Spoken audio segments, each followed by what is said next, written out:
Putri Dewanti dan rekan saya ada Ira Fauzia. Di sini untuk isinya ada 4 steps. Yang pertama ada latar belakang, yang kedua aspek-aspek, yang ketiga kesimpulan, dan yang keempat ada potensi usaha. Untuk yang pertama ini ada latar belakang. Untuk latar belakang di sini bisnis makanan atau kuliner merupakan salah satu bisnis yang dewasa ini berkembang pesat dan memiliki potensi berkembang yang cukup besar. Sudah banyak pelaku usaha yang meraup untung dari usaha kuliner ini, namun tidak sedikit pula pelaku usaha kuliner yang gulung tikar alias bangkrut karena strategi pemasaran yang digunakan kurang tepat dan kualitas pelayanan yang kurang optimal. Begitu pula dengan Yamin 33 ini, meskipun merek ini telah terkenal dan mampu membuka cabang-cabang di beberapa daerah, namun semakin ketatnya persaingan bisnis kuliner berdampak pada semakin meningkatnya tuntutan konsumen dalam hal pelayanan, yang artinya keberhasilan sebuah bisnis kuliner dalam memenangkan persaingan ditentukan oleh penerapan strategi pemasaran yang tepat serta hubungan baik yang dijalani dengan konsumen. Di sini ada profil Yamin. Untuk lokasinya ada di Jalan Utama Raya nomor 9, RT 10 RW 3 Cengkareng Barat, Kecamatan Cengkareng, Jakarta, daerah khusus Ibu Kota Jakarta. Untuk kode posnya ada di 11730. Untuk pemiliknya ada Bapak Amin. Untuk nomor teleponnya 0819 0512 4573 dan jenis usaha di sini dia termasuk kelompok. Untuk bagian kedua itu ada aspek-aspek. Di sini ada aspek legalitas. Dalam usaha kuliner ini terdapat peraturan perundangan, memiliki perizinan untuk izin sewa tempat ke pemilik tanah dan izin lokasi secara tertulis. Selanjutnya ada aspek pasar dan pemasaran. Pada usaha Yamin 33 ini mempunyai potensi sangat besar karena tingkat konsumsi masyarakat yang kian zaman semakin bertumbuh dibanding kondisi normal. Di samping itu, persaingan bisnis Yamin 33 ini juga sangat ketat menyusul banyaknya pelaku usaha yang terjun di dunia bisnis yang sama. Untuk Yamin 33 ini membuka usaha di sekitar pemukiman warga dan kampus supaya mudah untuk dikunjungi dan mudah juga untuk diakses. Selanjutnya dibacakan oleh Ira Fauzia.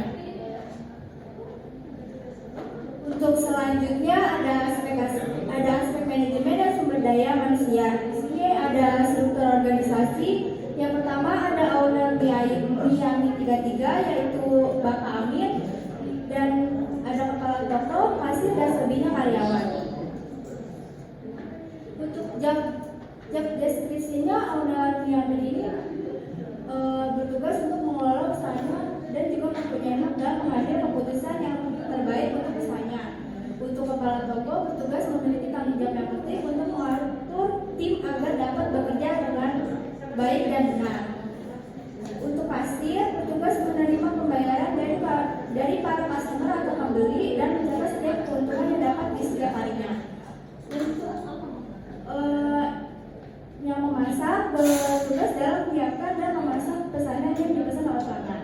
Dan untuk pelayanan bertugas dalam melayani para customer dan yang membeli, mencatat pesanan para pembeli dan membersihkan setiap meja setelah customer makan. Dan untuk waktu operasionalnya Yamin 33 ini buka dari jam 9 sampai jam 10 malam.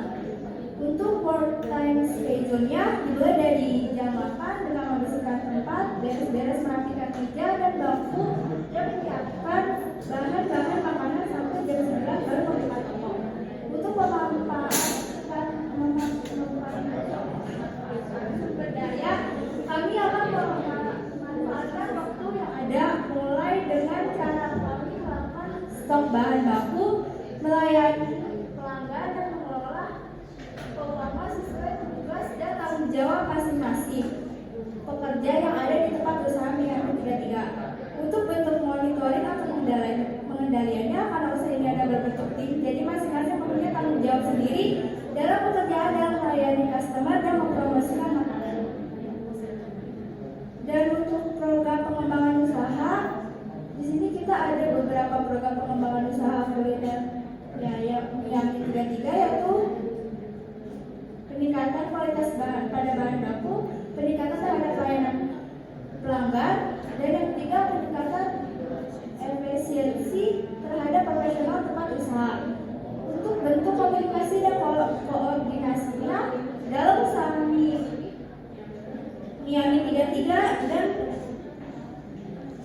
Miami 33 komunikasi dan koordinasi yang efektif antara pemilik usaha, karyawan, dan pemasok bahan baku sangat penting untuk menjalankan operasional tempat usaha dengan lancar. Menggunakan komunikasi yang efektif antara pemilik usaha dan karyawan, pelanggan, dan mitra usaha lainnya. Itu komunikasi baik secara langsung maupun tidak langsung, kita harus memperhatikan hal itu. Dan yang selanjutnya ada aspek teknologi dan operasional teknologi. Untuk teknologi yang digunakan dalam kegiatan produksi yaitu teknologi yang masih sederhana seperti peralatan masak pada umumnya, dari analisis lokasi bisnis, luas produksi, layout pabrik, dan kesiapan teknologi dapat disimpulkan bahwa posisi tempat usaha perusahaan ini sangat strategis. Kemudian untuk mempromosikan usaha ini di media sosial, kami menggunakan smartphone sehingga bisnis kami dapat menyebar luas di wilayah Jakarta. Selanjutnya akan dibacakan oleh. Selanjutnya di sini ada aspek finansial. Aspek keuangan pada studi pelayanan bisnis ini digunakan untuk menilai keuangan perusahaan yang meliputi perolehan sumber dana, estimasi pendapatan dan jenis investasi beserta biaya dikeluarkan selama investasi serta proyeksi laporan keuangan yang terdiri dari laporan laba rugi, neraca, dan arus kas. Pertama ada sumber pendanaan. Sumber-sumber dana pada usaha kuliner Yamin bersumber dari dana pribadi. Untuk modal pertamanya yaitu sebesar 80 juta. Di sini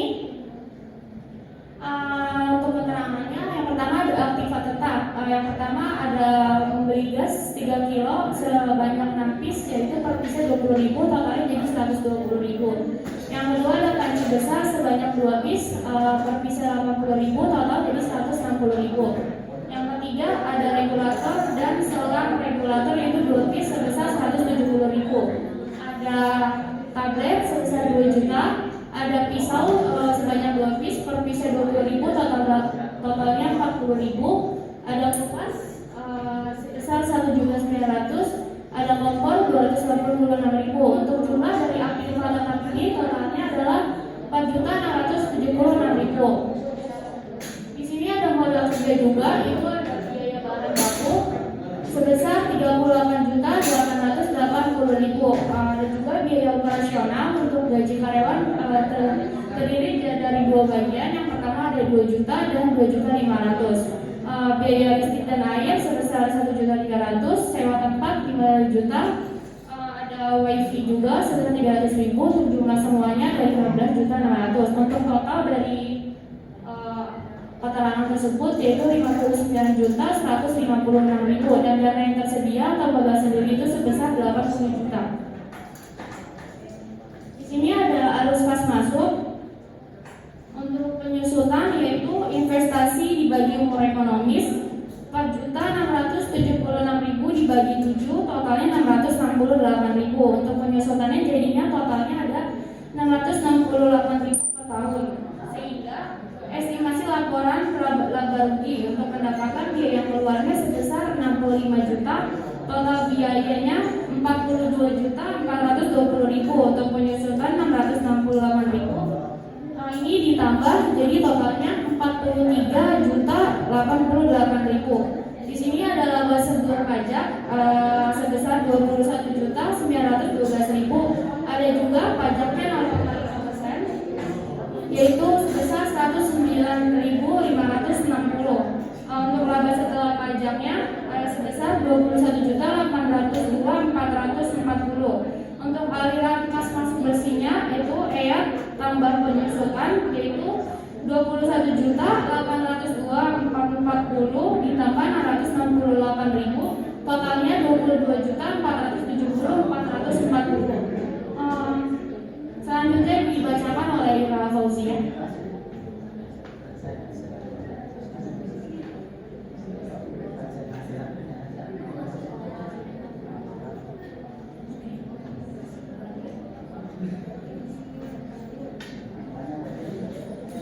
Untuk payback periodenya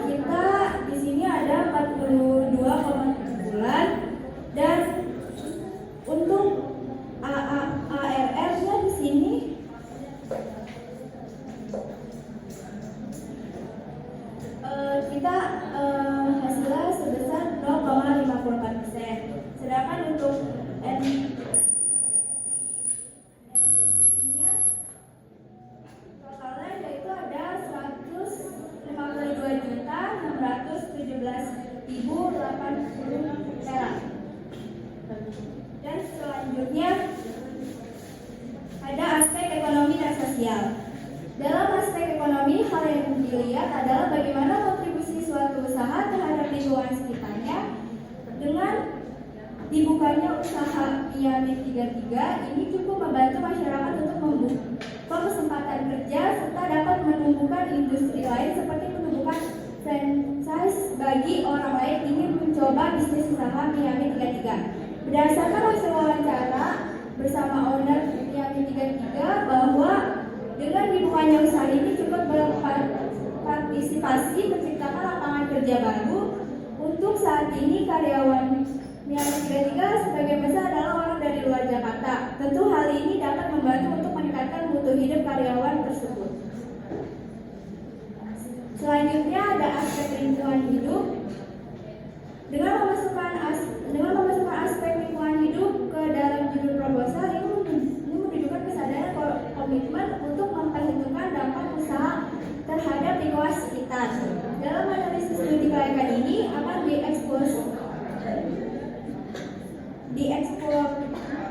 dieksplorasi bagaimana usaha Miami 33 dapat beroperasi secara berkelanjutan dan bertanggung jawab terhadap lingkungan hidup serta strategi apa yang dapat diimplementasikan untuk meminimkan dampak negatifnya.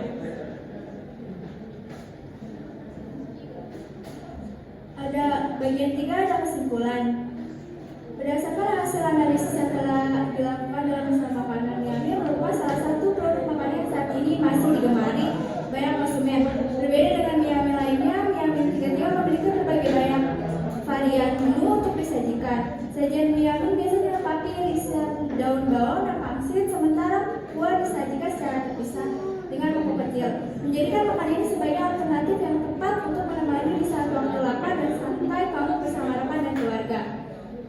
Selanjutnya akan dibacakan oleh Di bagian 4 ada potensi usaha. Di tahun ini Miami 33 masih banyak sekali digemari dan banyak dicari oleh orang-orang di berbagai kalangan. Selain itu, usaha Miami 33 ini berprospek baik untuk kedepannya karena masih banyak penggemar Miami yang memiliki rasa yang begitu enak. Tentunya untuk para pecinta makanan